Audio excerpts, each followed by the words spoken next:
Hey everybody, welcome to another episode of Cosmic Echo, a Tail Leaders podcast. I'm Matt Heasley, Hey everyone. and today we're interviewing Robert Bruce. He's an author of Astral Dynamics and the Practical Psychic Self-Defense Handbook. He he's a very entertaining guy. We had a great interview with him, and we talked about all the minutia of astral projection, his body of work, and have got into a nice discussion on a various topics regarding astral projection and what it's like, and sensations involved in it, as well as entity attacks and what they're how they're manifested, and types of things that you can do to get out of it. So, without further ado, let's get right into it.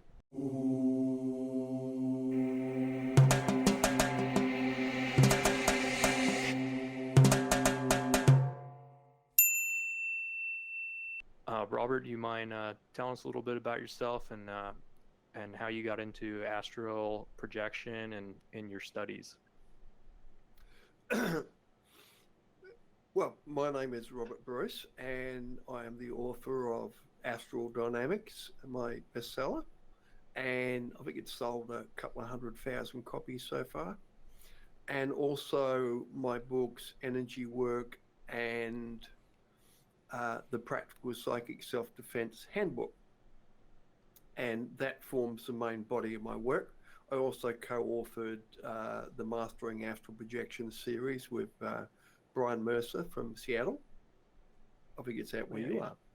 And and I've also made, long story, I spent 10 years living out of a suitcase, traveling around North America, Europe, lecturing, doing workshops and things. And then I turned my attention to making video-based programs on the internet.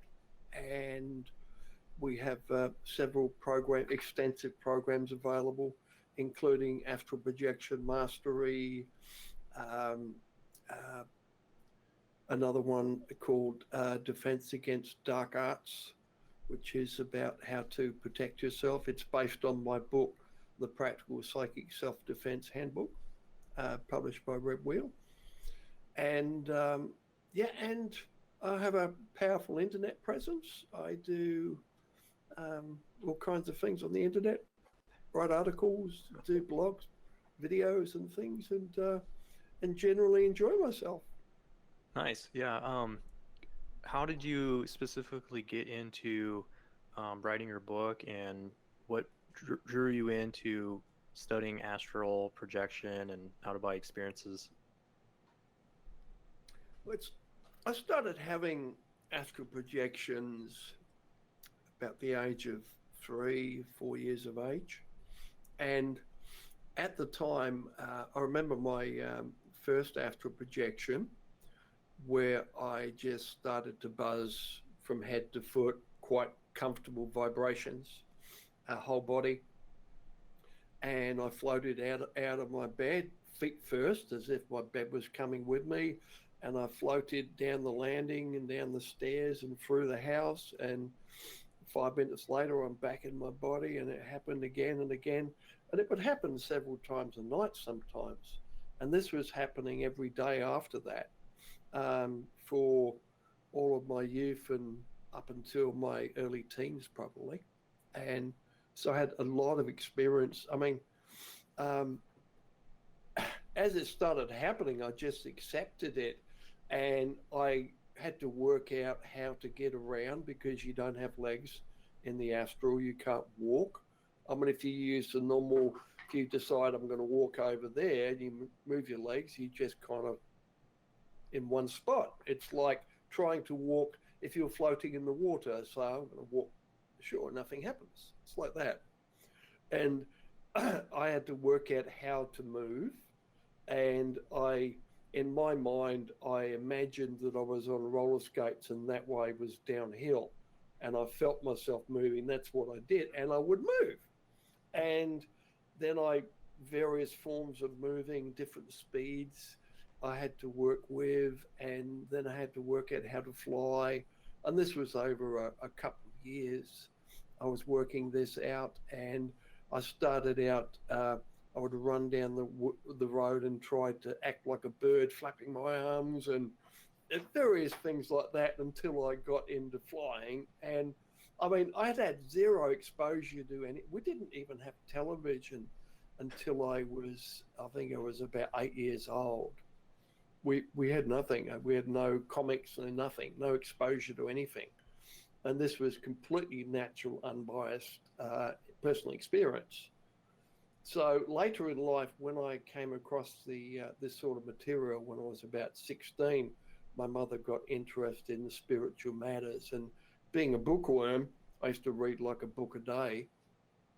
She had all these, my mother was a reader, and she had all these books on the spiritual stuff around, and I would just devour them. An interesting thing happened though, going back, with the books. And I came across a series of books written by T. Lobsang Rampa. You may have heard of them. They were written in the 60s. Of a guy, and he was British, but he claims to be a Tibetan Lama, an adept from Tibet, that he was being killed and tortured to death, and there was this English plumber who was about to hang himself, and his masters did a swap with the silver cords and gave him a new body, and they, let go the suicide guy. And but his books were actually very good. I mean, he was like poo-pooed and that sort of thing, but he explains all this in his first book. But I followed the methods he teaches in there, and they were very good. They worked. Now, having spontaneous astral projections when I was a child was really easy. I just used to have to think about flying when I went to bed at night, and I come out of my body just thinking about it. But later, when I was like 17, 18, and I started trying to deliberately get out of my body, when I wanted to, was a different ball game. I think growing up changes everything when you become an adult. And I had to learn how to get into an altered state of consciousness, which means you put your physical body to sleep while your mind stays awake. That's what an altered state really is, because you can feel it. When you get into an altered state, you get this heavy wave comes over you, you feel your body gets heavy, and but your mind is still awake, and you can do things in that state. But anyway, it took me several months to learn how to do that, because pretty typical in those days, I was hanging around my mother and taking her to meetings and meeting up with various mediums and that. And the typical instruction you got for that was, take a couple of deep breaths, close your eyes, and go into the silence. That's it. You're just supposed to know this stuff. It took me months and months before I worked it out, and myself.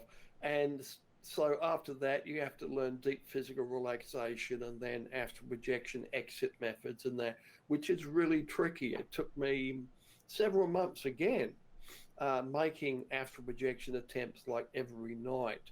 And there's all these little things to master, how do you deal with this? How do you deal with that? Trying to relax deeply enough. I knew it was possible because I had hundreds and hundreds of astral projections before. And until I, eventually finally started getting out of body, and had some major initiation experiences the first couple of times, and yada, yada, yada.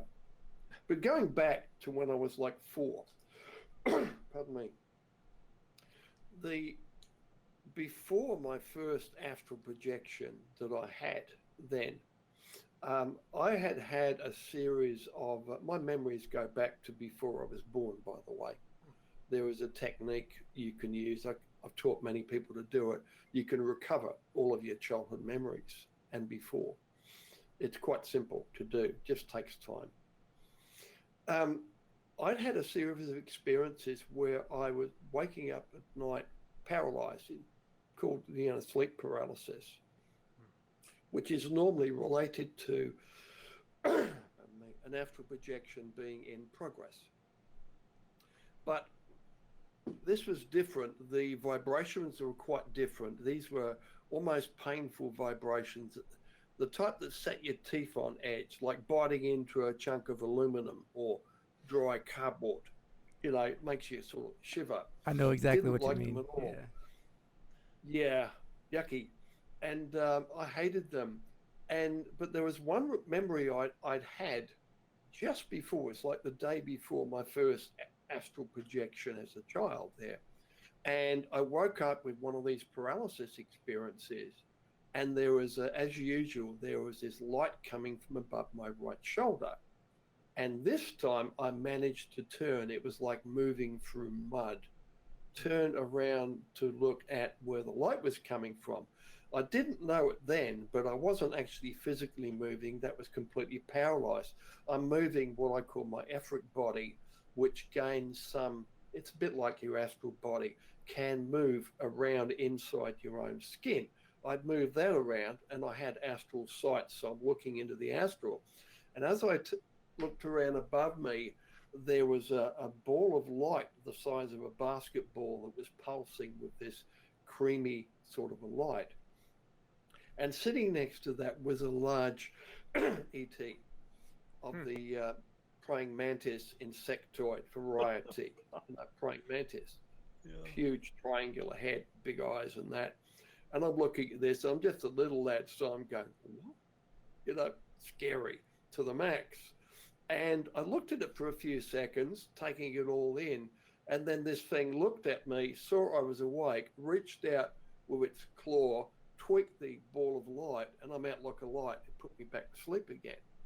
And but the next night was when I started coming out. Now, I think what happened, this ET had altered me, and I had many experiences like that, possibly from birth. And what they were using in this light, what the feeling I got in my body was like an advanced form of hemisync, altered state inducing sound technology. This was like an advanced form of that somehow altered my brain structure to allow me to, one, have astral projections, but also many other abilities as well. So before I even read your book, I was having sleep paralysis and spontaneous sleep paralysis. I had lucid dreams as a kid, and then out of nowhere I had sleep paralysis. And I remember in one experience, and it was exactly what you're talking about, where it's like teeth grinding, almost like the vibrations. And nothing of this experience was pleasant at the time. And I remember distinctly a blue light float into my room while I'm paralyzed, and I don't remember what happened after that, but this is a series of months that happened in this specific house that I lived in. I moved a lot because I was in the military, but I kept seeing this figure come into my room and pretty much, attack me like a psychic figure. But I remember a blue light. So you remind me of that when you were talking about your ball of light that somehow this being was controlling. It seems like they're maybe linked together somehow. But yeah. It's possible. Do you mind if I go into your experience a little bit here? Most definitely. This is what I do. I love to do this. You had paralysis, and you had a blue ball of light coming into your room. Now, you must have seen this, therefore you had astral vision. You could see through your closed eyelids. So obviously your astral body is loose. It's possible, in fact it's probable, if you have sleep paralysis, you have an astral projection in progress at that time. Your astral body is already gone out of you. Now, but due to the mind split effect, I call it there, when you have an astral projection, your spirit, your soul, your mind never ever leaves your physical body while you live. What happens is when you fall asleep, you generate an energy copy, a subtle energy copy, and is that copy we call the astral body that is projected out. You can be awake and active in your astral body, but also you can be awake and mentally active in your physical body mind, which is paralyzed. Now, your dream mind can also become active completely separately. So that's 1, 2, 3 copies of you functioning simultaneously, which is the foundation of the mind split effect. If you read my book, Astral Dynamics, or articles I've written by that name. So you're already out of body. Now, blue orb came into your room. An orb is normally a spirit. Blue isn't a bad color or anything. If it's black, it normally is bad, 99% of the time. But the attack you felt on you consisted of what? Just feelings of fear? No, I mean, it started out with maybe feelings of fear, maybe at first, but I distinctly remember a a cloaked figure coming into my room and physically attacking me. And this happened for a long period of time, and actually until I overcame that experience, like I physically attacked it back eventually after, I mean, this is months of being attacked in my house. And anytime I slept in that room, it happened. But the blue orb was probably maybe a month or two after I started having the sleep paralysis, and it was completely spontaneous. And I've never had sleep paralysis that extreme ever since. So, but I always wondered if that blue orb was actually myself, and it kind of makes sense that from how you were talking about it, maybe I was perceiving myself in the astral from my physical body, or my probably not. or How somebody old else, were I guess. 20, maybe 23, 24. Okay. What I think is happening here, you say physically attacking you, there was a being there which it appeared to be like have arms and legs and hands? I don't Humanoid? remember hands or arms, but it had a body and it had a cloak over its head. Okay. And it looked like the Grim Reaper without like his scythe or whatever it's called, his scythe or. Wasn't like black or anything, or Oh, it was black. I mean, but it had a face.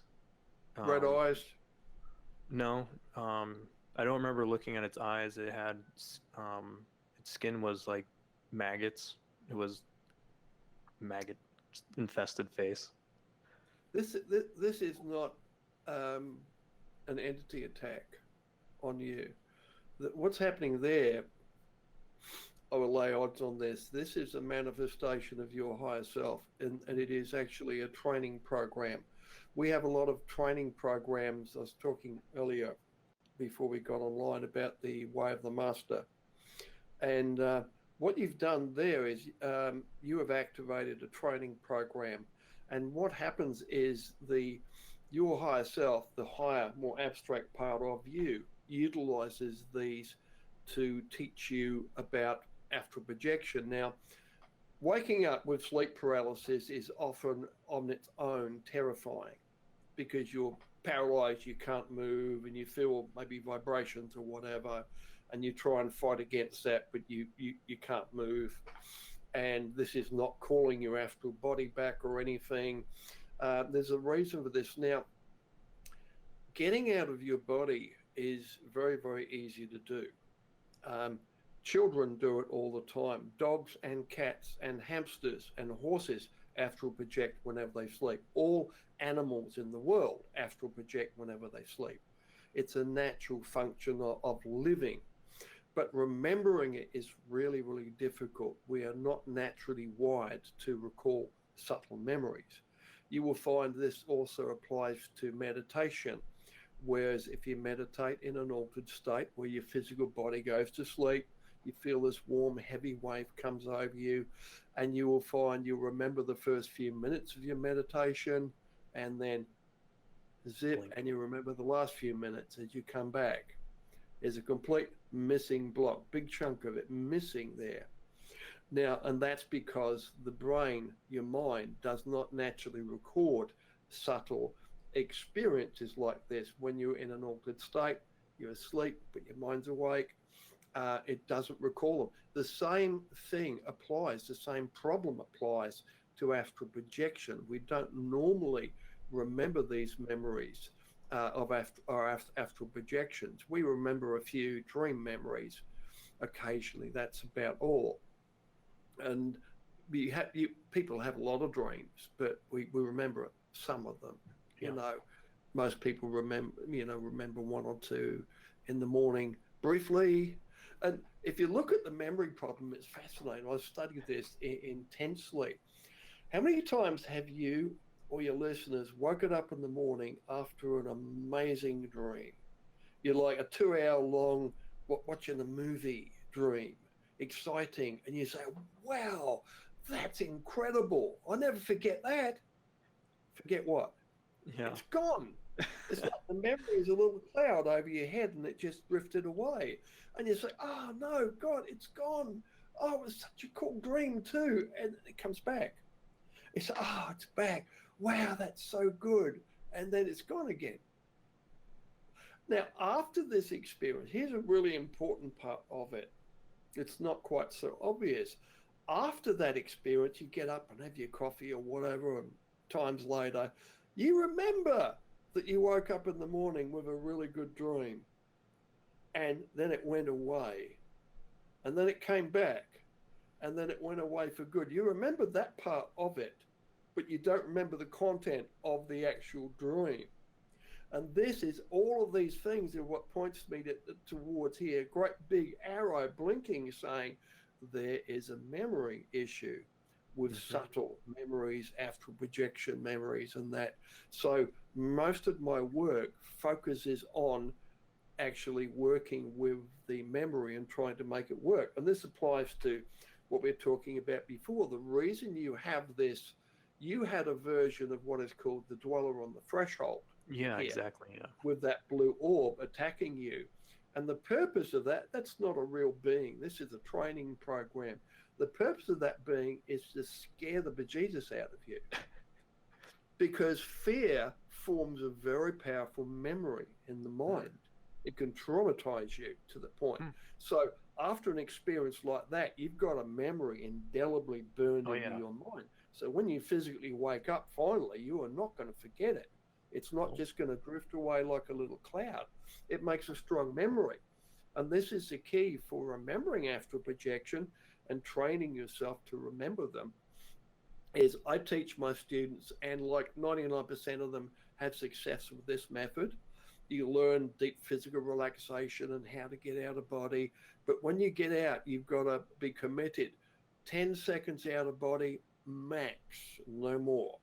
So you come out of your body, you experience all the sensations with that. You have a quick look around, maybe look at your hands and watch them melt, because a reliable phenomenon in the astral, if you look at your hands, they melt rapidly, like white ice under a powerful blowtorch. And then you dive back into your physical body, passionately, savagely shouting your success keywords. This is like, let's say you're about to jump out of a perfectly good aeroplane or to bungee jump for the first time. We humans psych ourselves up like the whole Geronimo, you know? Yeah. We make it, and by doing that, we make a powerful memory. We empower the memory. So you've got this 10 seconds out plus a couple of keywords. We empower that by doing a forced, deliberate re-entry. You know, savagely shouting a couple of keywords. It might be hands melted. So you dive back in, hands melted. Bang, you're back in. You wake up in your physical body, then you verbalize it. You can't trust these memories ever. So you physically speak and say, hands melted, while you grab the large pad and pen, which has got to be on your bed, and you write down your key words. Because if you don't have those key words, it's like dream memories and OBE memories and that subtle memories get filed. It's exactly like the hard drive of a computer. Imagine if you drop a file into your computer with no file name and no directory. Just put in there at random, no file name. Let's say it doesn't even have a dot. It's impossible to search for it. You can't find it. But the key words give it a file name so that when that memory drops down, it may disappear, but you've got the keywords, you have the file name, you can search for it. I often wake up in the morning, probably once a month, and I go to the coffee machine, half asleep like everybody else. And the first thing I do is make my wife coffee, and sitting on top of the coffee machine is a piece of paper. I go, what's that? No memory of this. And I pick it up and I see some really bad writing. I say, what's this for? And I sort of try and decipher it. And then I make out one or two words and boom, the memory's back of like a 2-hour experience, maybe in the astral or whatever it was. And it comes back instantly because I've got those couple of key words. Because it creates an association in your brain, and your brain works by association. So if you get the keyword, the associated memory, direct link, you can pull it up. And there it is, you got the memory. So I work along these principles here, but this also helps to explain a lot of things like various attacks and things that I can guarantee you that was not an entity attack of any kind. And I'll tell you why, apart from my knowledge of how these training programs work, there was also a lot of things that you have not told me that did not happen, things that I would expect to hear. Now, I'm an expert at psychic self-defense and diagnosing various conditions like this. Now, I would expect you to tell me this and this and this, things which are consistent amongst all aspects of genuine psychic attack. But no, you just had this experience, things attacking you, and eventually you instinctively develop the courage to actually get out and attack it back, to defend yourself, which is the appropriate response to this training program. And once you do that, it served its purpose. This thing will never come back. It's like the classic dweller on the threshold. You come out of your body and you see a figure that's all black, man-sized figure, like imagine a man wearing a wetsuit with a complete head cover with 2 burning red eyes, and it's breathing heavily. It's like, and it sort of growls at you. I had that too. You know, scary growling noises. And you don't know what this is. So it's like, oh, some astral demon's going to attack me. It's got red eyes, therefore it must be a demon. Okay? And it's black. All these things, it's bad.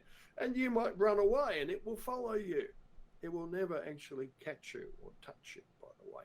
It would just follow you. And when you stop, you know, you get cornered or something, there it is, 10 feet away, going, slowing down, stopping as well, going, oh, I'm going to get you.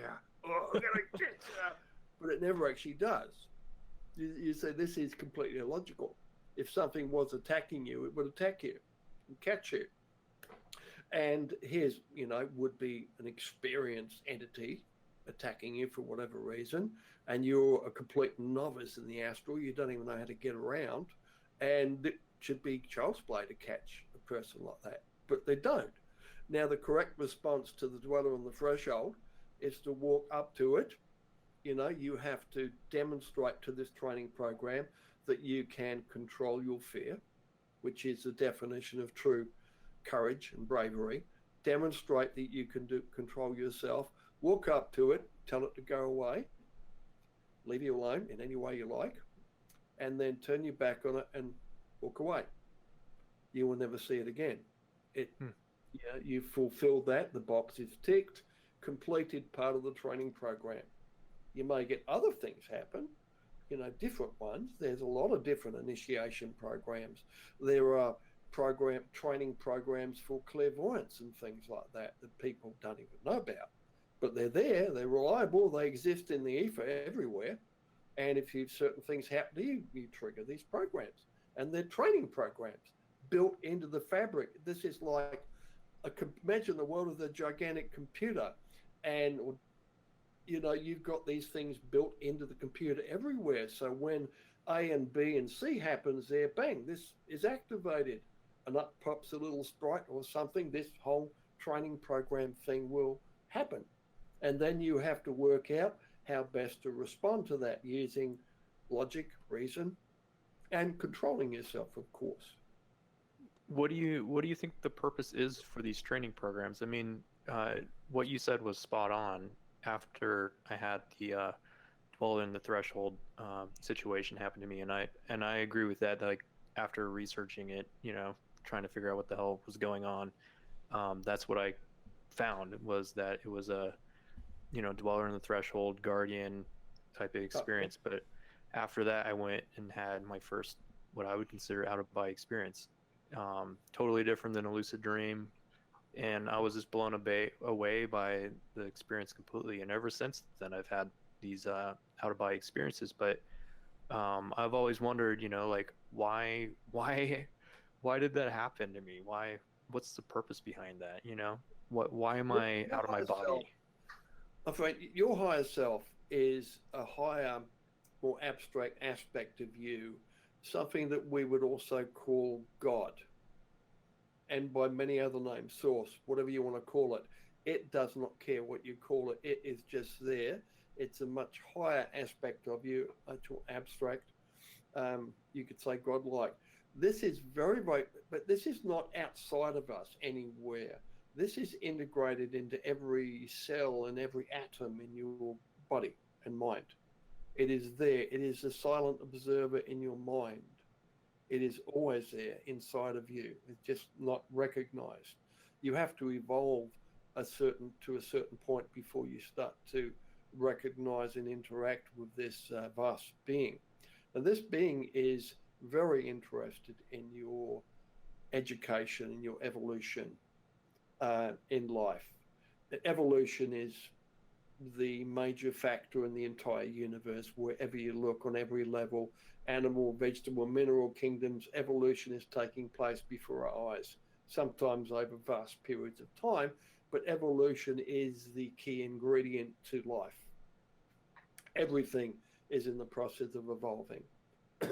So your higher self is interested in that, and it takes a lot of care with you. It won't let you astral project willy-nilly until you have a certain realization. You may be various tests and that you will pass. You may not pass them. You may keep going on, and that's okay too. To go out there and play occasionally. But if you want to do astral projection, and which is a very big step, particularly if you can have a conscious astral projection, that is like the most major spiritual evolutionary step that anybody can take, to become conscious in the astral body as well. The vast majority of people, as I say, even dogs and cats and horses astral project when they sleep. The human being will come out half a yard and then mimic the sleeping position and sleep just above the physical body.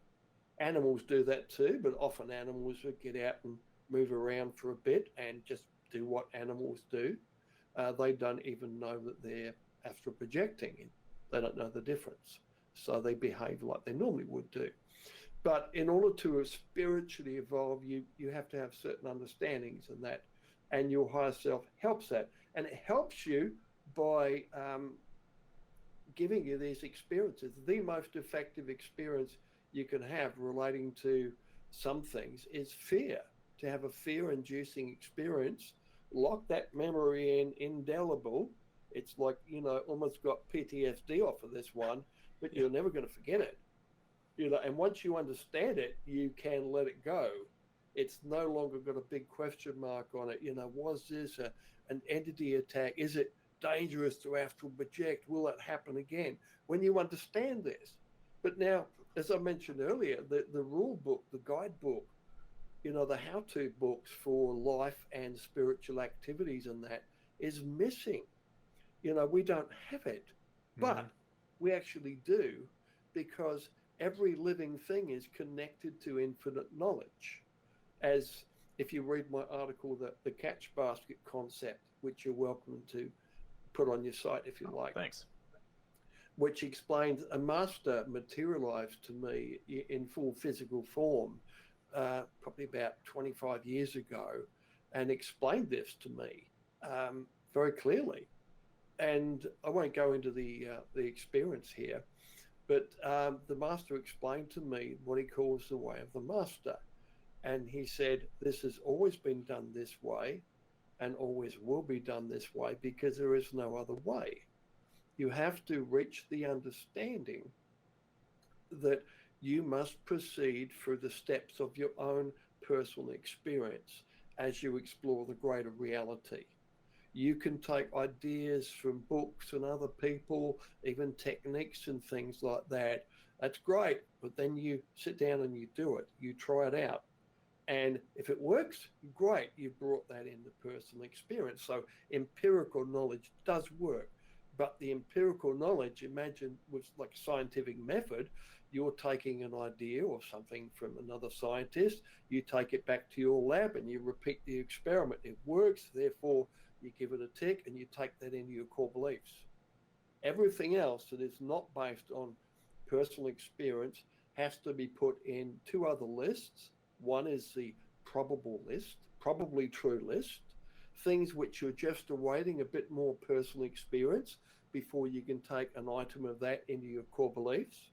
And the other list is the possibilities list, things you think are possibly true, but you're waiting for more experience and information before you can take an item there into the probable list or even into the core belief list. And this is very much following scientific method and also empirical knowledge as well. But you cannot accept something that is told to you or you read somewhere or whatever. You just can't. It's got to go in the possible or the probable list until you can experience that for yourself. And this is absolutely logical. This is why science makes progress. If it wasn't for the scientific method protocols, science would not make any progress. We would still believe the earth is flat.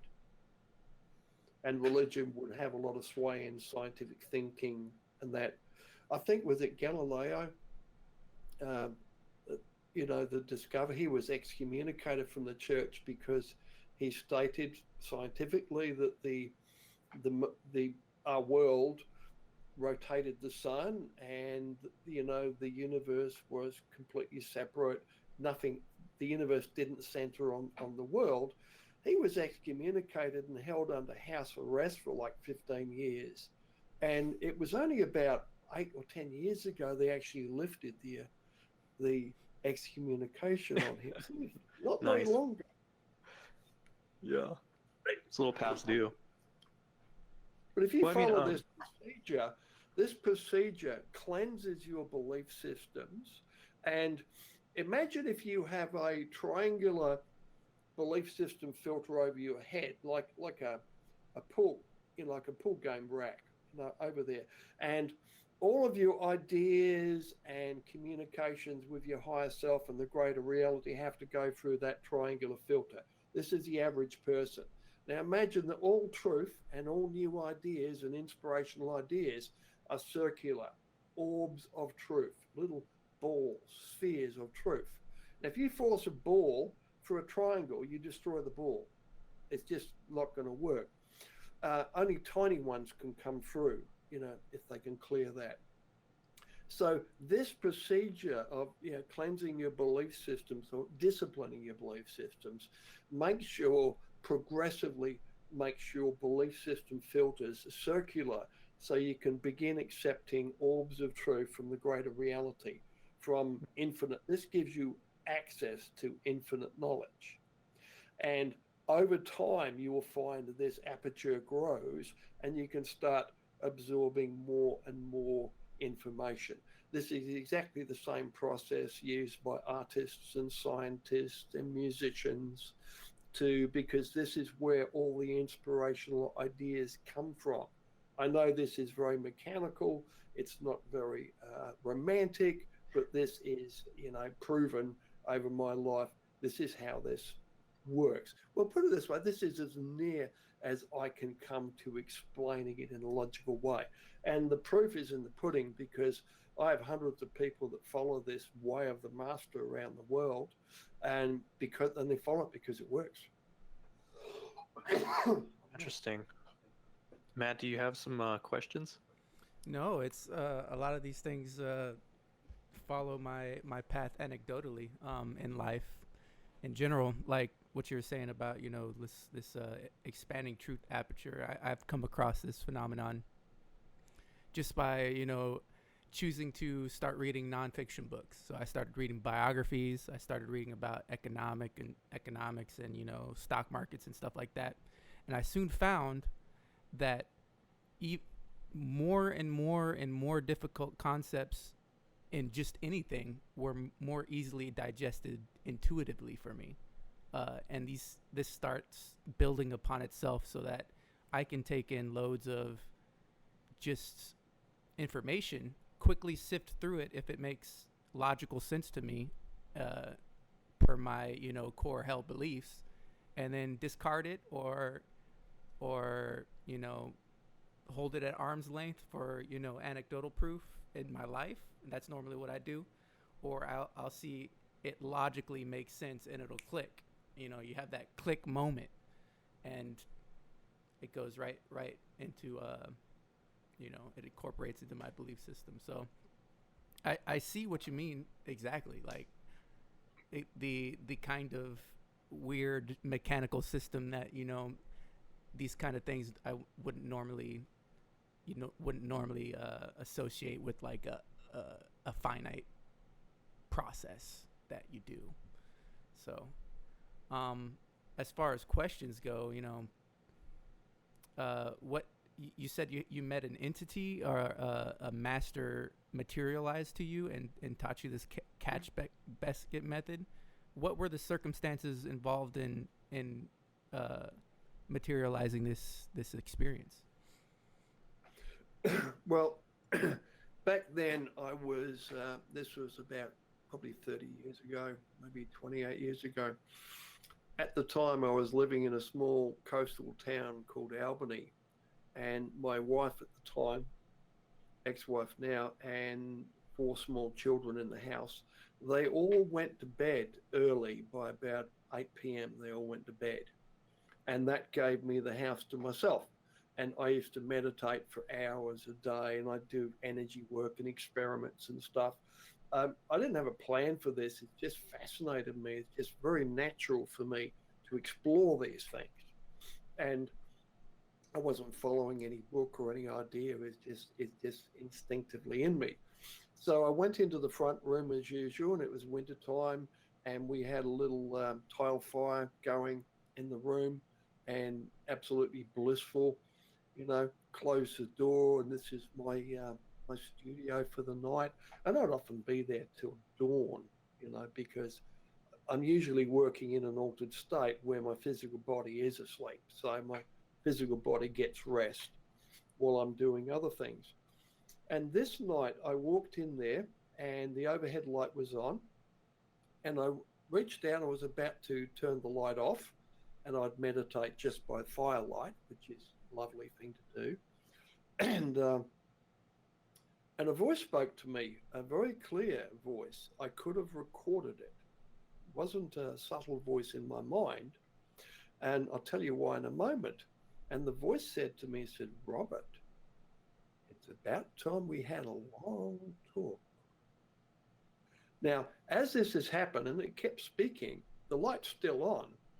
Now, there's a buzzing occurring in the, it's called the carotid gland here, the one that swells up when you get sick under the ear, swollen gland there, was vibrating quite noticeably. And it was vibrating, buzzing, modulated to the voice. Now I could feel, as the voice spoke, I could feel the vibrations modulating with that voice, just like touching a big speaker in the middle while someone's talking. You feel the vibrations. Now my mastoid bone, that curved bone behind your ear, was also vibrating, and that sound was appearing in my ear as a normal audible voice. Now, precedence for this, there was a product out there, at least one. One is called the Sony Bone Phone, which is a type of cellular phone which you don't put to your ear. This one has a metal plate on top, and you push it into the middle of your forehead, anywhere into the bone of your head. And you can hear the voice on the cell phone perfectly in both ears, because sound induction through the bones goes straight to the your eardrum, and you can hear it clearly. And there was some visual stuff going on as well, which I won't get into. So I sat down, and the master began talking, and they instructed me after initially. Now, keep in mind, when you're talking to a master or an angel, I've encountered angels as well, you cannot have a two-way conversation with them. Not in my experience, because if you meet a master or an angel, these exalted beings, they already know everything you need to know. There's no need to talk to them. There's no need to ask questions or whatever, or tell them anything. They just know, and they tell you exactly what you need to know. And this master first outlined the way of the master, and this is how you continue, and this is how you make sense of things, and this is how you evolve, following the steps of your own personal experience. Now, because there is no other way to do that. There's no tips, there's no tricks, there's no magical system which can do this. You can follow any system you like, as long as you're applying this as your foundation, because this is what makes everything work. It's like my energy work system, body awareness, tactile imaging, is the missing link with every other system of energy work, from Tai Chi, Qigong, system, any system of energy work. This is the missing link that wasn't explained, that makes all systems of energy work, where you have to focus your body awareness, and that point of awareness moving through your body is what makes, what stimulates your energy body. And there was no other way to do it. If you don't focus your body awareness there, even though you don't realize you're not doing it, you will not stimulate the energy body at all. So it's kind of like that. It's the only way to do it. But I explored it, and I defined it. And once you define it, it becomes teachable, and you can pass this on to other people. And it works. It is obvious when you look at it. It is obvious that it works. Just like if you read through scientific method, it is obvious that it's going to work. Scientific method works just because of the logic involved in it. And it is very similar, and not surprisingly, to scientific method, because this is just pure logic. But no one's applied this to this.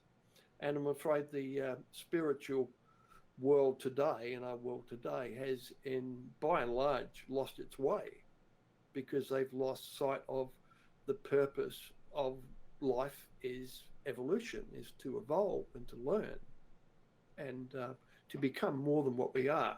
And this is the way to do it. You don't need any spirits doing things for you or whatever. You can do everything yourself. There are helpful spirits, of course, but by and large, you have to do these things yourself, to rely on yourself. That's incredibly interesting. I zeroed in on something specific you said about sensation, and this is what I've been having, and I've kind of unlocked through my own meditation, where I basically did like something similar to what you did, and I just decided that I was going to meditate for a long time until something happened, and I induced a sleep paralysis method, which now manifests me in having weird sensations. I have an awareness of things going on, like warping distances between things. I could see things, or I can feel, or I'm kind of aware of things moving in waves around me, or my body. My point of awareness of my body is different from where I see it visually, or I'll actually touch things, or I'll feel things farther than where my physical body is. Or in one very particular instance, I got hot and cold, I was feeling my body was elongating and shrinking, and I felt a ghost arm touching stuff, like just feeling things on my desk while I was at work. So it's completely natural. That's exactly what a child does. When a child first starts to crawl around and walk, they touch and taste everything. They're playing. How does my hand work? How do my fingers work? Yeah, this is purely natural. Just keep doing it, and you start working with your own personal experience, and you work things out, and you work out how they work. The same principle. You just continue doing it as an adult. Yeah, it's incredibly helpful, because like if I bring this kind of experience up to a regular person, they'd be like, "Oh, you're tripping. Did you take drugs or something?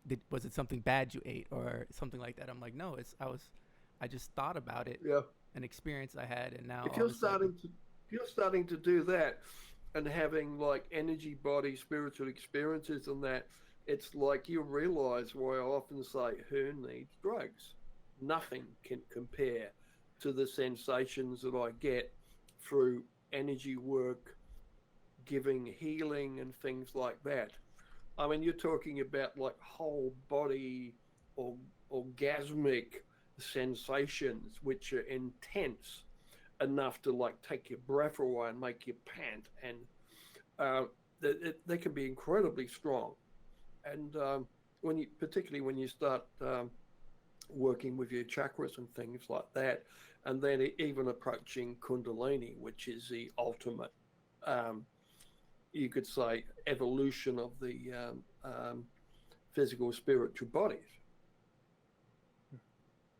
Yeah, that initial experience brought me into, just like an initial survey into Kundalini awakenings, and like the dark night of the soul and all that stuff. And that happens. Yeah, like it's great to have like a parallel experience. Now I'm gonna start reading your stuff. I haven't done it, but it seems like you have a good resource for exploring this a little bit more. My main 3 books are essential reading for anybody that wants to approach the greater reality. I have not yet written a book on Kundalini. I've raised my Kundalini myself to its full, probably 100 times in my life, starting when I was about 33, 34, first time. And I didn't know what I was doing. Which is a good thing, my entire instruction then was a page on Kundalini out of a really old book of my mother's that I found. And long story short, I just decided to do it. And I just intuitively followed this method, and it seemed logical to me then to fast for 3 or 4 days beforehand, and I fasted on water only. I used a purgative and an enema to cleanse my system out, and then I sat down, and I didn't understand body awareness tactile imaging then, but I was doing it automatically, and I kept going, and a long session probably took me about 3 hours before I first cracked the base chakra, and the massive surge of energy up through my central channel and spine, out through the head, massive mind's eye explosion. Now, if you read modern literature on that, you would think to yourself, wow, I've done it, it's done. Because according to modern literature, once you've done this, that's it. You're a done burger. You've done it. And it's, time to think about, breaking your trance and going have something to eat or something like that. But yeah. No, I didn't know that. Now, I'm glad I'd never read anything about it. And because I kept going. And about half an hour later, the actual Kundalini rose. And it rose, if you could imagine, a very physical sensation. You do not want to be homophobic. I'll tell you, damn. Imagine a snake as thick as your wrist, forcing its way up through the perineum, which is a flat area between your anus and genitals, male or female, forcing itself into your body and forcing itself in the cavity of your body, 3.5 coils, and then up through the neck and out through the head. And very physical sensation. And then as it comes out through the head, another mind's eye explosion of light, and this huge flap about the size, it's like a 4-pound steak hanging down over your head, shaped like a cobra's head, coming down to and resting on the nose. This feels exactly like a cobra calling its way up through you and coming out through the head, this activation here. And you can, but this is why the the cobra is not a symbolic association with Kundalini. It's an actual, it's a pictorial description of the actual sensation involved. Yeah. Of a full Kundalini awakening. Now, there are several ways that Kundalini can raise over periods of time. This is how it happened to me, and it raised on what they call the Akasa level, where everything just went boom, boom, boom, boom. It all worked. So there's other ways it can happen as well. About 5 different ways it can happen, depending on which element you are wired to and how it's working. But that's Kundalini. And Kundalini, once it's done, you are not done. When you have activated Kundalini, you have just graduated. It's like going from high school into university.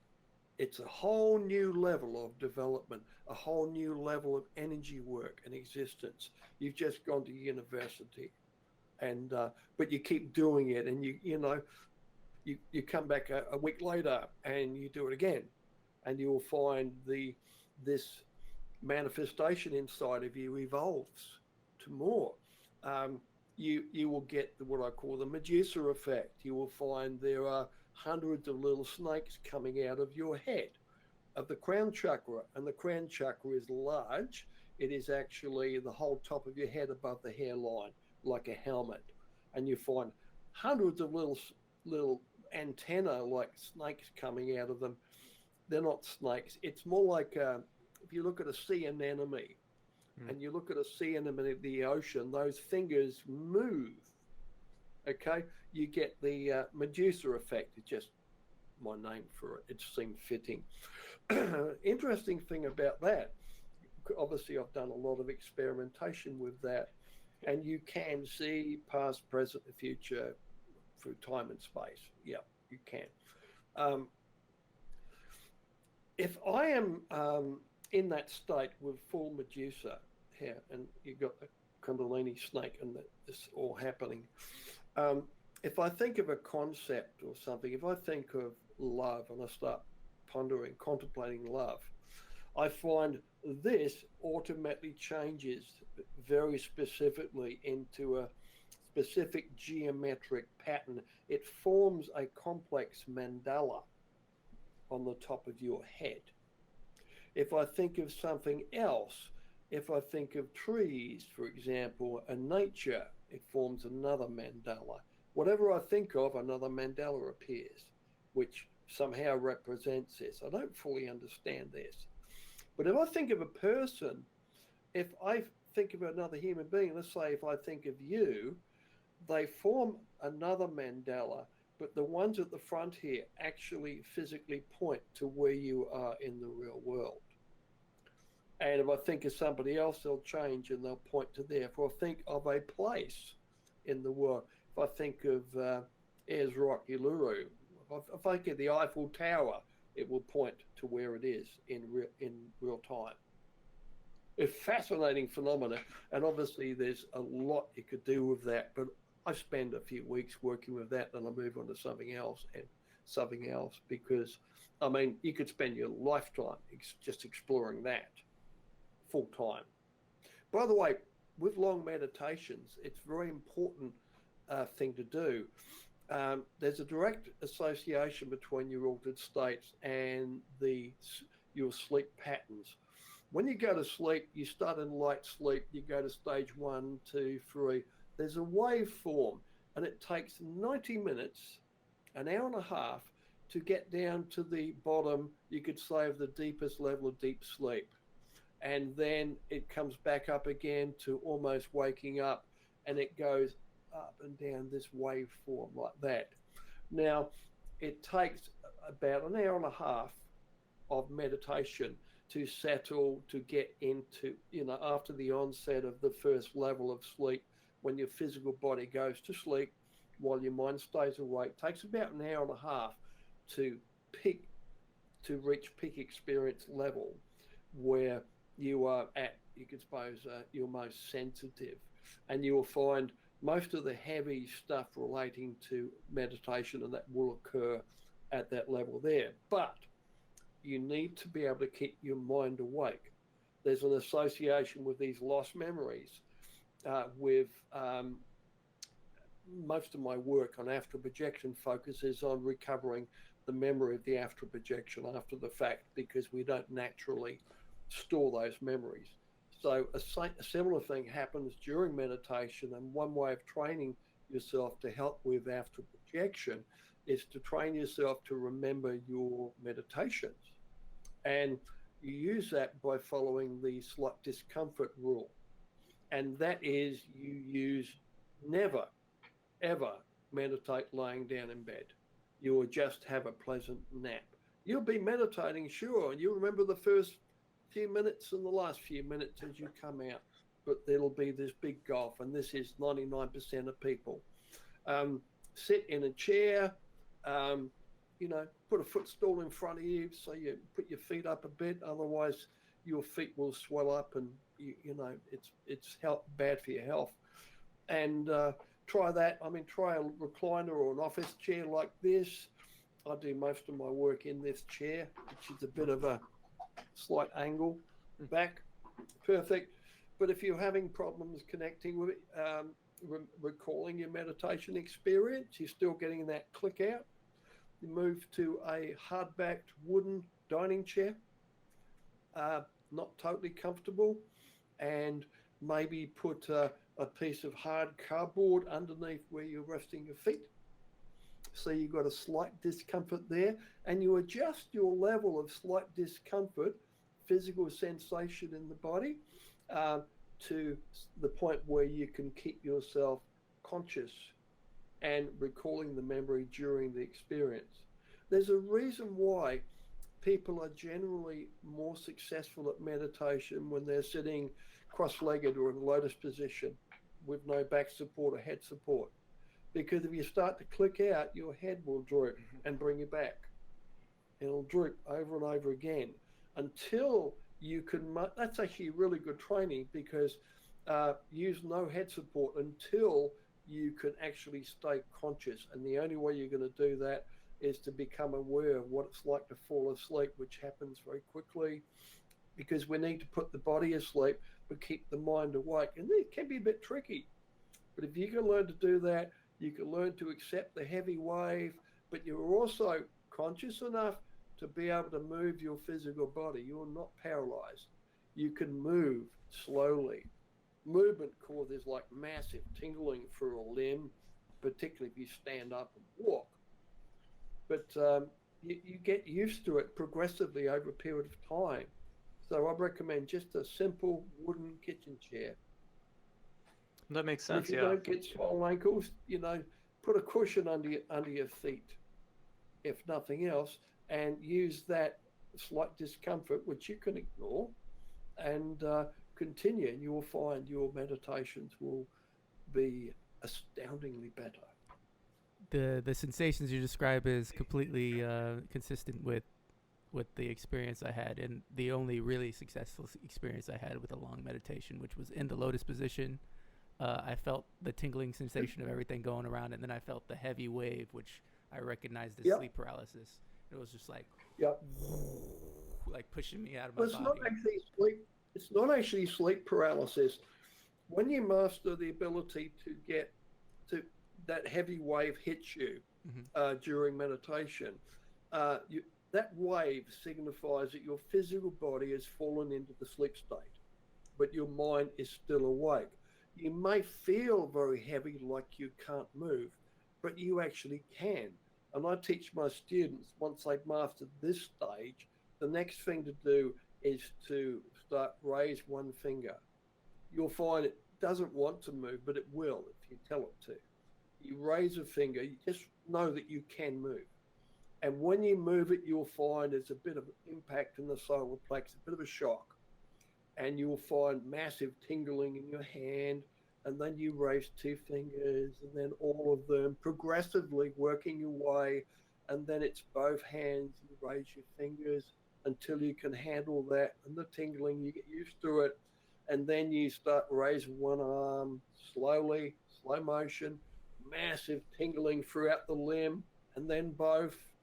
And then you practice slitting the eyes. If you've got your eyes closed, you slit your eyes. And when you get a tiny slit, a little bit of light comes in, it's like a blow to the solar plexus. It's a shock. But if you're careful and play with that in a relaxed way, you'll find the body will accept it to the point where you can open your eyes a little bit. You know, if you've got low light in the room, and then you can be okay. You can then do open-eyed meditation like the one Buddhists do. And the next step then is to stand up, slowly stand up so you can actually stand up. Your legs will feel like you're walking on giant fluffy pillows, but they will obey you, and the body does know how to stand. You stand up and then you sit down, and then later you stand up and you take one step forward and one step back slowly and sit down. This progressively makes your altered state more and more robust. Now, I can initiate an altered state in 5 to 10 seconds because I've done it so much. I'm doing it now while I'm talking to you now.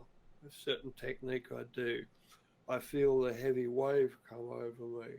Talking is not really good when you're in an altered state. And then I come back out of it. Now this is very, I'm out of it now, but this is very, very handy because particularly if you're working as a healer or a clairvoyant or something, the ability, because everything works better in an altered state. Everything apart from athletics, I suppose, and things like that. But if you're a healer, the ability to be able to drop into an altered state and give healing to somebody and then come back out again, you know, if you can't get in the altered state, the healing won't flow anywhere near as strongly. And various other things. It's also a really cool thing to do. Yeah.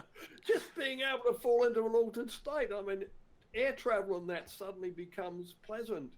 You get, wow, 14 hours. You mean I could just sit here and put on noise cancellation headphones and, you know, pull a hoodie down and just sit here and just bliss out for 14 hours? Yeah. Wow. Yeah. Well, Bruce, sorry. I just wanted to confirm that description of the sensation, like whenever I woke up from, or I was trying to wake myself up, I was like opening eyes, but I realized that I wasn't opening my actual eyes. And when I opened my actual eyes, I had like this earthquake, like, hit. Yep. And then I was like, I want to move my Yep, arms. sure. And I just went, and it was like, I just threw my arms up after like a while of like willing it like really strongly to like get up. And I was like shaking really hard. I was like, ah. And then I knew it was over, but like there was like a visceral like sensation of like shock and tingling and numbness and like all this weird stuff, and it's totally consistent with what you were saying. It feels like from my experience. It's absolutely. I have a fascination with the minutiae here, particularly relating to altered states and healing and OBE, the tiny little things, and which is all based on experience, of course, but also the experience of, I've taught this to thousands of people, you know, and live groups as well as through books and video programs.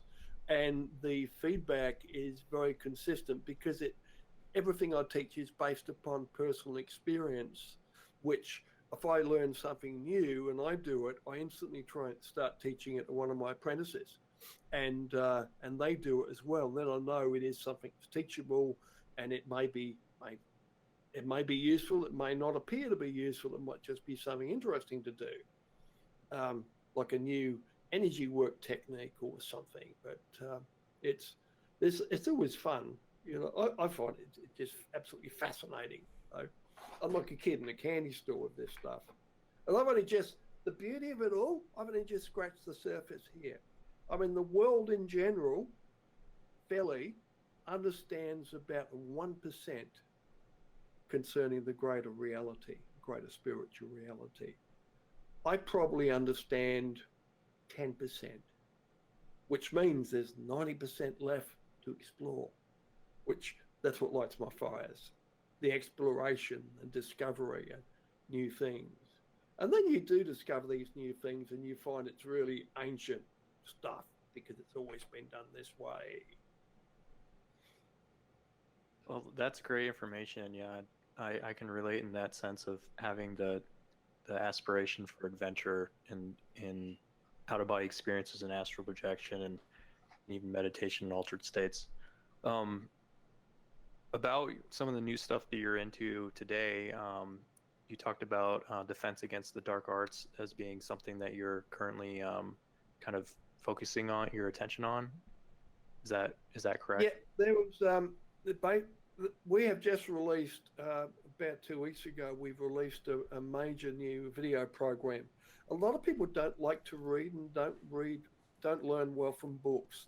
So this is why I've created my video-based programs, which are like documentaries.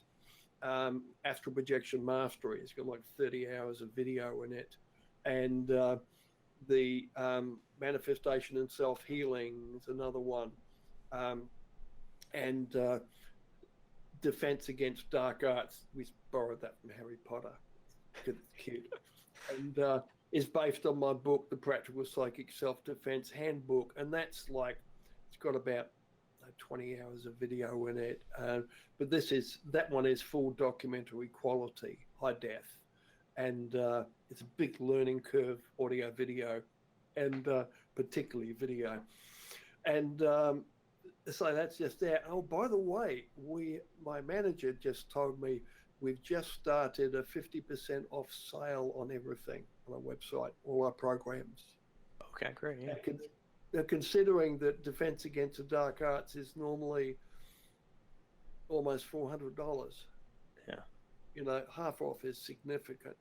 So yeah, it's pretty good price for his amount of information in there too. I started watching your videos and they're extensive. They're not. This isn't like a webinar thing. Yeah, this is like you're watching like a 10-hour, 15-hour movie or something like that. It's very in depth and very detailed and you explain everything. Like I went all the way through the Mastering the Astral Projection, and by the time I was done with the video, I had a pretty good understanding of what you were talking about and what I could expect.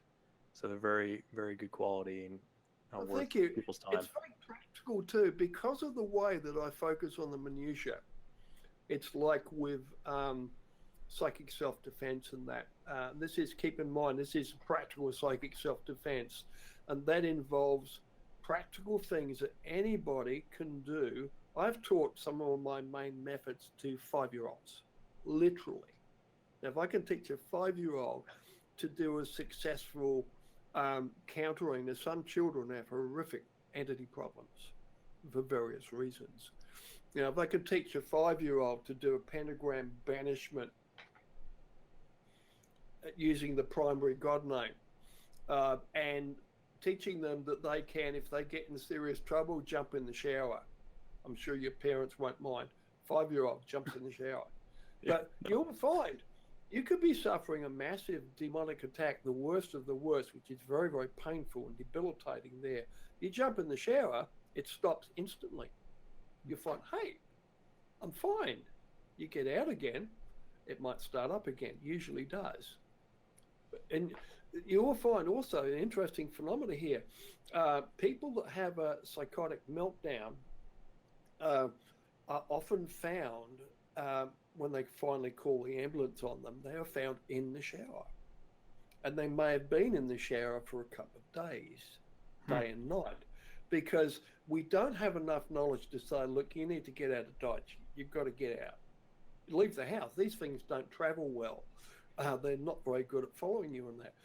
But eventually a person out of the shower, and with this mental pollution and pain and massive sensations in the body, they get in the shower, that all stops. You say, hey, I feel fine now. Nothing wrong with me. And then you get out and it starts up again. You know, everybody puts two and two together and say, get back in the shower, I'm okay. So I'm staying here, you know. And some people have got an umbrella, some people whatever, or some people just have lots of warm water. And the ambulance finds them there and they think, silly, you know, nobody takes these things seriously. But I find most mental illness has its cause in a spiritual cause. And it can be fixed. But that's just an example. There's various ways of using running water. If you understand, I've gone in depth into this, how it works. Running water under a shower, for example, or a garden hose on the back lawn, a very effective tool as well, it has a very strong electrical earth involved in the water because it's connected all the way back to the dam. It has a strong electrical earth. That's why people get electrocuted, you know, bathtubs and fans and things don't mix. But running water itself also generates quite a strong electromagnetic field around it as well. Now, the model I work on, which is a very solid model here, the negative entities, negs I call them, by and large, 99.999% of them are earth element beings, which means they're earthbound, bound to the actual surface of the planet. Now, there is a field of energy that covers the surface of our planet, which goes across all of the land, up every tree, over every house, inside and out, over the oceans, everywhere, created by lightning strikes. Now, there are approximately, I think it's about 5,000 lightning strikes a minute on our planet.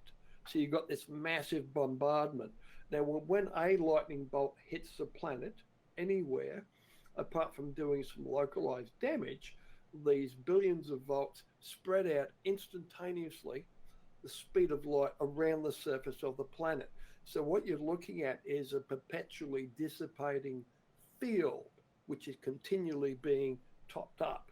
And this has been going on since the birth of our planet. So in this energy field here, these entities live in this energy field, which is kind of like a two-dimensional flatland type dimension. Now, an entity can project a three-dimensional apparition of itself, and it will appear to be like standing there in front of you, but it is actually strongly connected to the ground. It cannot fly.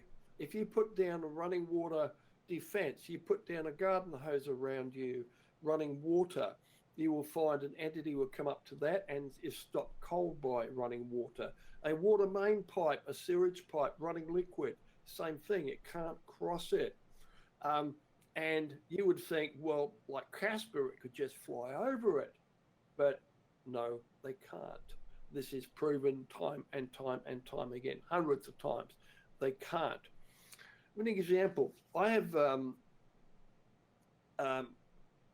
helped babies of like the youngest is probably nine months of age under massive entity attack. And I've proven that by breaking the attack. So typically I get this red-eyed mother come to me with a baby that has been screaming and rigid for 2 or 3 days. And the mother's exhausted, the baby is exhausted. It's a dangerous level of exhaustion. Babies are very delicate. Now, with the mother's permission, I take the baby into my backyard and I lay down a garden hose and I turn it on, gushing water. Baby's rigid, screaming, red-faced, I walk up to the stream of running water on the business end of the hose here, and I walk across it. And as I do, I just touch the baby's toes into the water as I cross it. The instant the baby crosses that water, by millimeter, the baby goes limp in my arms, and it's like the baby just woke up. It's like goo goo gaga, happy, tired little baby. The baby's asleep within 10 seconds because the child is exhausted.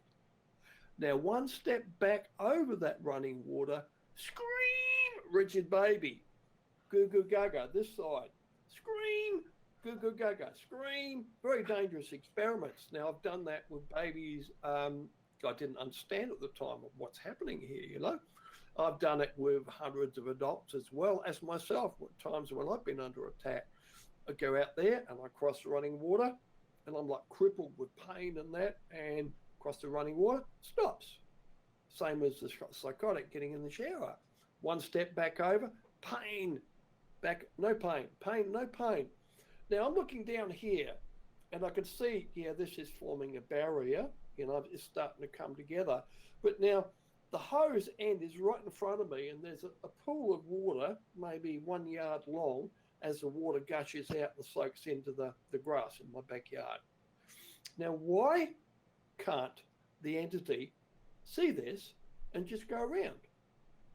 But they never, ever do. So this tells us something. This says these obviously entities do not see like we see. They don't have optical sight. They may look like they have in an apparition, but they don't have optical sight. And they cannot see that they can easily go around 1 yard to the side. Now, I've experimented with this with a water main pipe, and I've gone up and down, 50 yards up here and down. And I'm following the water main, and every now and then I put my foot over the edge, pain shoots up it, bang, sciatic pain, pull it back, no pain. And I've actually mapped out even the underground pipes, because the same thing happens when I find the underground pipe and cross it.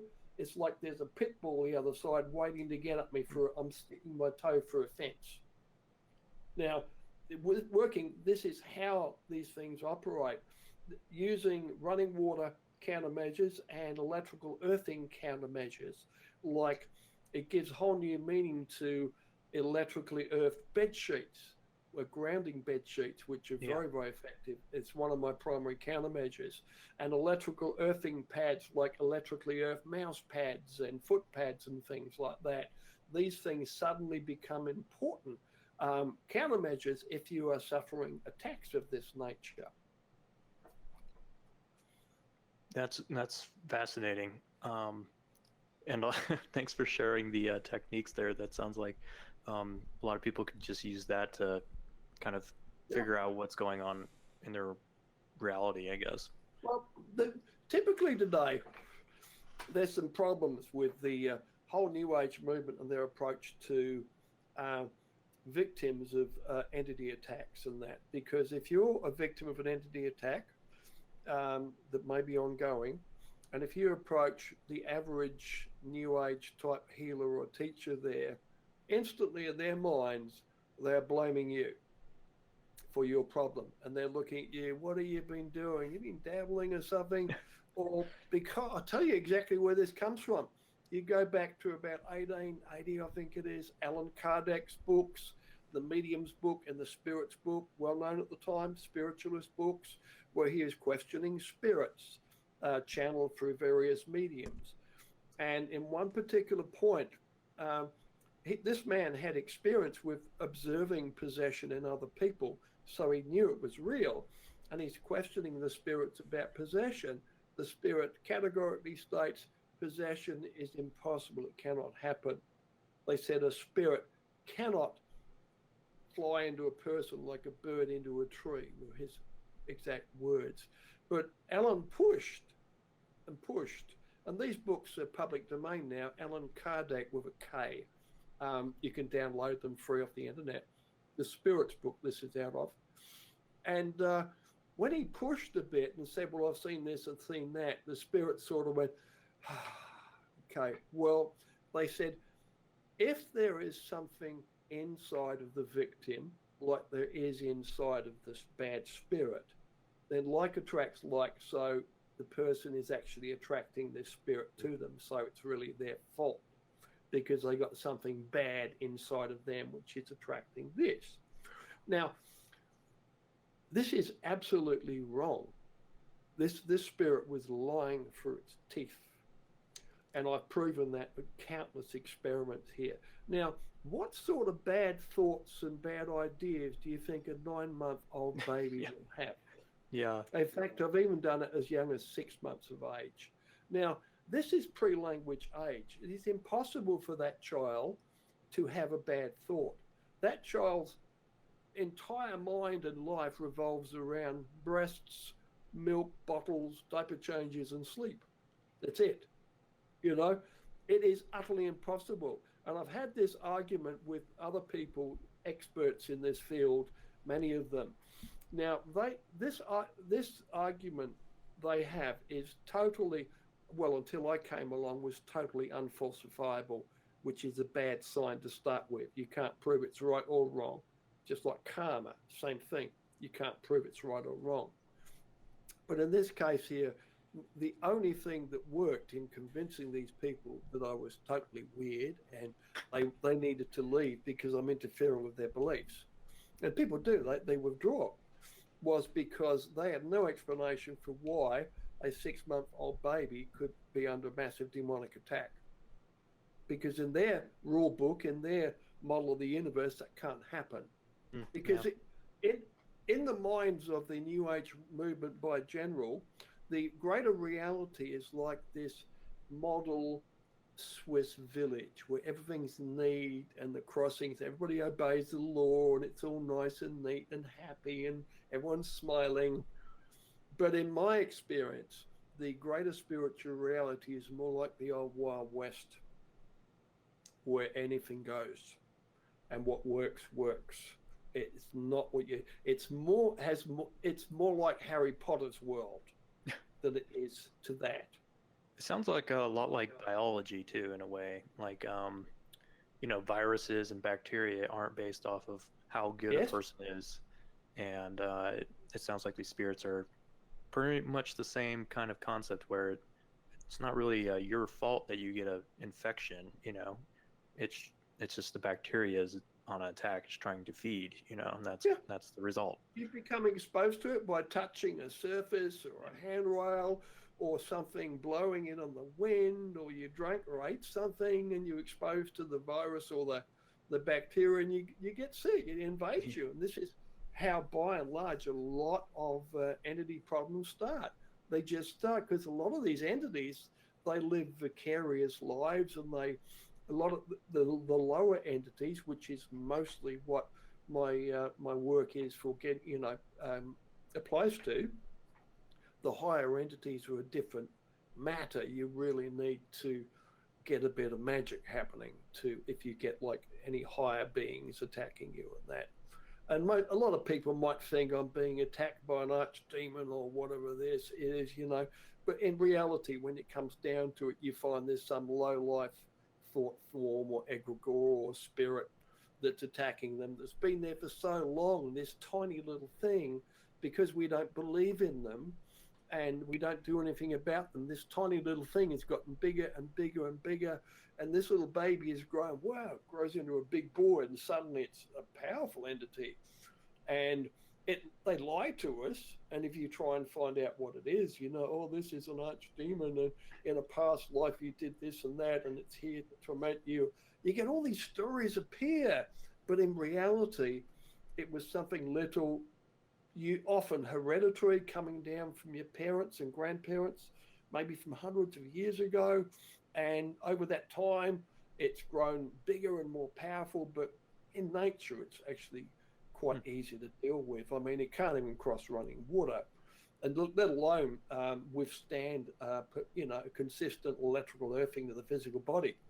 That the electrical earth bed sheets and that tend to drain it out of you, like leach it out of you. It's like a trickle charger, battery charger, slowly drains it out of you. And there's a lot of things that you can do. And this is like 99% of the entities that trouble humanity today. The 1% that this stuff will always help you survive and make your life a bit better. But if you get a consistent problem that keeps happening, you need to consult a reputable magician of some kind to have a bit of magic done, because you need a higher level of knowledge about how these things work before you can actually remove them, and if my countermeasures don't work. Or you need a really good, strong connection with your higher self, which if you have that will remove it. Interesting. Unless there was a lesson built into it. Like when I became possessed, demonically possessed for a few weeks once. That's in my book, The Practical Psychic Self-Defense, and in my video, Defense Against Dark Arts. And I explain, I became possessed, and at the time, I went to loads of teachers and they're saying, what are you doing? What were you doing, to invite this into you? Well, I was giving healing to a 5-year-old boy, a little boy, sweet little thing that was having serious, noticeable possession problems. When you get a 5-year-old with a speech impediment that can barely say mama and dada, that suddenly starts talking with the voice of an adult male, you pay attention. Yeah. And I was giving this kid healing for that. That's all I knew how to do at the time. And this idea just dropped into my head, and I said the words, I just said something out of the movie The Exorcist, take me and leave the child. And it did instantly. And then I realized it was a setup. The whole thing was a setup. And this thing almost killed me. Took me several weeks. As far as I know, I am the only person that's ever lived that has actually become demonically possessed and released themselves under their own steam.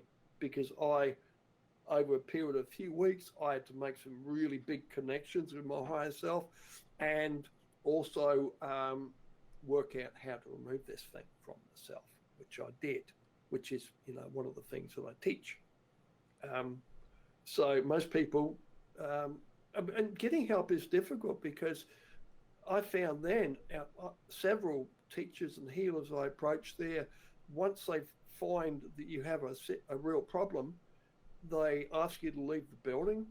They stop returning your phone calls. There's no help whatsoever, because in their minds, right, it's your fault. You've done something. Yeah. This is your fault. You go and deal with it. Stop contaminating our spiritual sanctuary. We want to sit here and float away with the fairies like everybody else. But this is real life stuff, and it happens to kids, and nobody will help them. That's fascinating. Don't do that.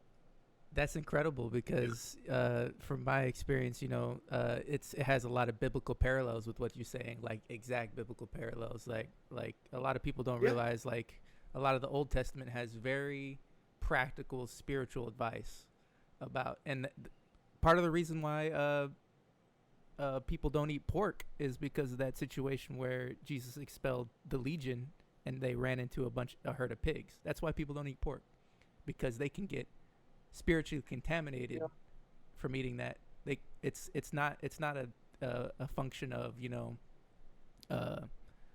them being bad or anything. It's just that if you eat pork, there's a chance it could have been the one that Jesus expelled.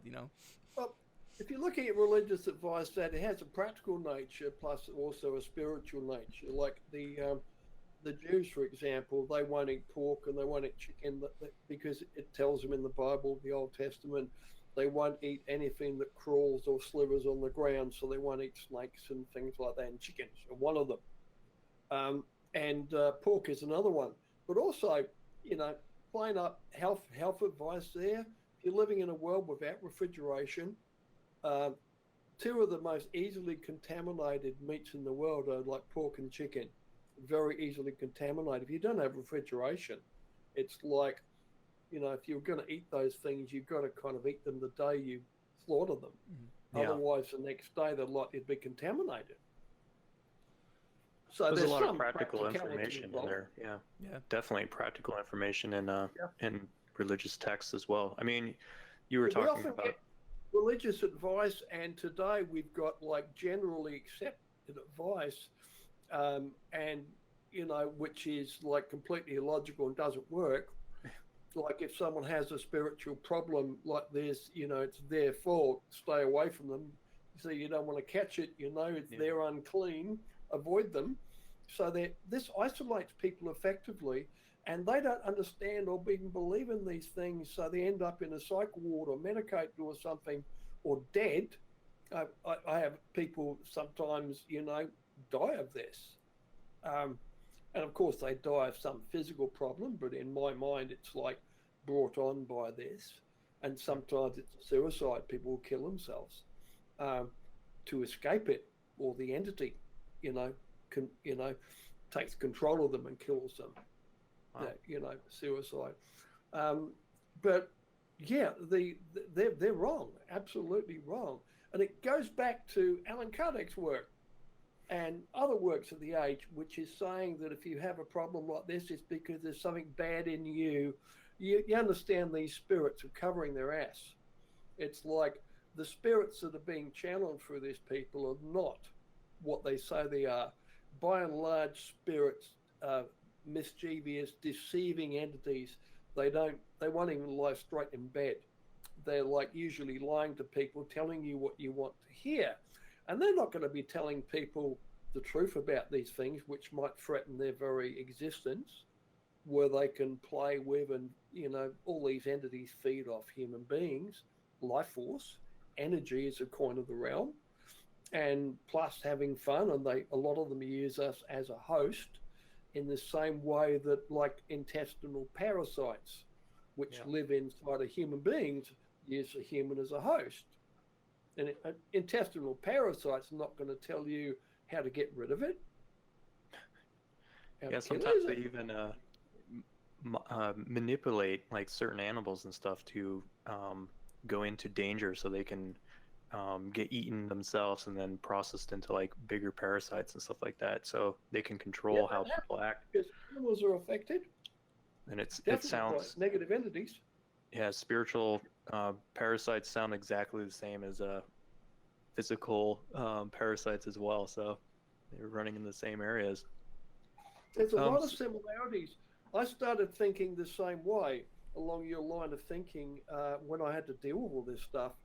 And it was like, I'm following the same way. Well, this has happened. Maybe they're, just using logic and looking at the world around me, looking for parallels. So you get intestinal parasites and other insects like spider wasps that paralyze a spider and then lay an egg on it and then wrap it up in, a bit of concrete. And when the egg hatches, that little worm starts eating the spider, which is still alive and awake, by the way, just paralyzed because it burns out the motor neurons. And the worm is intelligent enough to eat the non-critical areas first, so it doesn't kill it. That's horrific, but that happens with people as well, I think. Yeah, sounds like it. So, Robert, what are some websites, links to get in touch with you, to read your work and stuff like that you'd like to tell our listeners? Well, go to Astral Dynamics, AstralDynamics.com. Takes you to my main site where you'll find my video programs and my blog and newsletter on that. Newsletter's worth signing up for. I tell all kinds of stories and whatever I feel like. But I also have a big forum. If you go to astraldynamics.org, you would take you to my forum website, which is free. And then you'll find there's thousands of people there discussing things like we've been talking about here. I've got sections there like for serious neg abuse, psychic self-defense problems, where you can talk with safety amongst other people without people judging you and thinking you're doing something wrong. What have you been dabbling, doing rituals or whatever? I don't know, but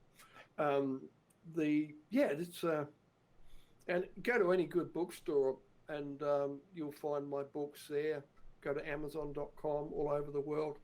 Astral Dynamics is my bestseller, and my book Energy Work is worth having. It's in depth on energy work, and my other book, The Practical Psychic Self-Defense Handbook by Red Wheel Weiser, is also, those three books are like absolutely if you're interested in spiritual development that yourself, this is the core of the main body of my work. You should read all three of them.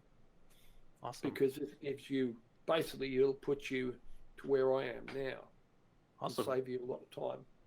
Well, thank you so much for spending time with us. I know that time is precious, and I've been a long-term fan of yours, so I've always wanted to have an actual conversation with you and throughout the years. But I'm glad it finally happened, and I know you're in Australia, so the time difference is a little extreme, but we really appreciate you being on the show, and I know our listeners will be as well. So thank you. You're most welcome, and I'll see you on astraldynamics.com. If you enjoyed this episode of Cosmic Echo and would like to learn more about Robert Bruce and his work, you can visit our website at taileaters.com/CE podcast. And there you can click on links that will take you to his work as well as links to his books. Additionally, if you'd like to support this podcast, you can do so through our Patreon page, located at the same website. We look forward to bringing you additional episodes in the near future, but until then, happy dreaming.